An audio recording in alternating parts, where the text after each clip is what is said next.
Від сьогодні, 4 червня, стартувала вступна кампанія для абітурієнтів із тимчасово окупованих територій Криму та Донбасу. На материку офіційно запрацювали спеціальні освітні центри «Крим-Україна» і «Донбас-Україна». Через них вчорашні школярі з окупованих територій можуть вступити до українських вишів, технікумів, коледжів і професійних училищ без українських документів – паспорту, атестату та сертифікатів ЗНО. Деталі сьогодні презентували у Таврійському національному університеті в Києві. Нинішні студенти, що пройшли цей шлях торік, твердять, це нескладно. Наша героїня з міста на південному березі Криму. Там залишились батьки, тому просить її обличчя не показувати. До Таврійського національного університету за спрощеною процедурою легко вступила минулого літа. Я зашла в интернет, нашла ее, прочитала все, что нужно, подумала, что это достаточно просто и почему бы нет. Приехала в Киев, пришла в освітний центр, подала документы.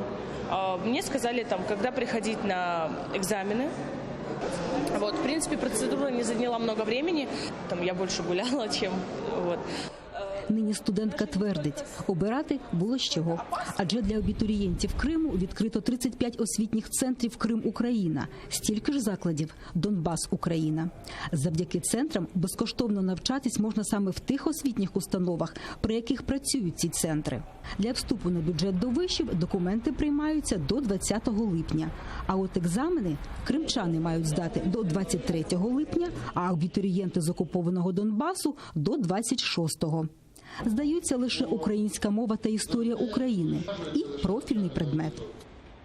Для того, щоб полегшити підготовку до ДПА, існують ресурси, де є відеоуроки. Наприклад, на сайті «Доступна освіта» є відеоуроки з української мови, історії України, вони в вільному доступу і без реєстрації. Не тільки безкоштовне, але й без реєстрації.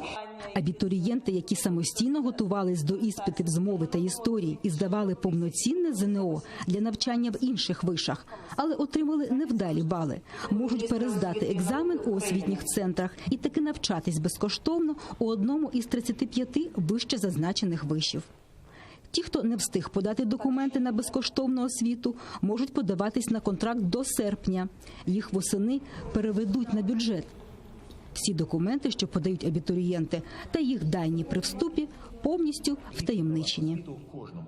Ті, що вступають через освітні центри, там 100% шифрування прізвищ. Це при виданні наказів, спочатку при виданні наказів про рекомендації на зарахування і далі наказу. Тобто це іде шифрування і ніхто не бачить цих прізвищ.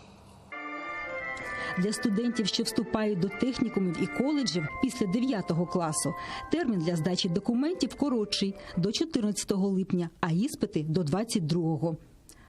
До професійно-технічних училищ документи оформлюються до кінця вересня.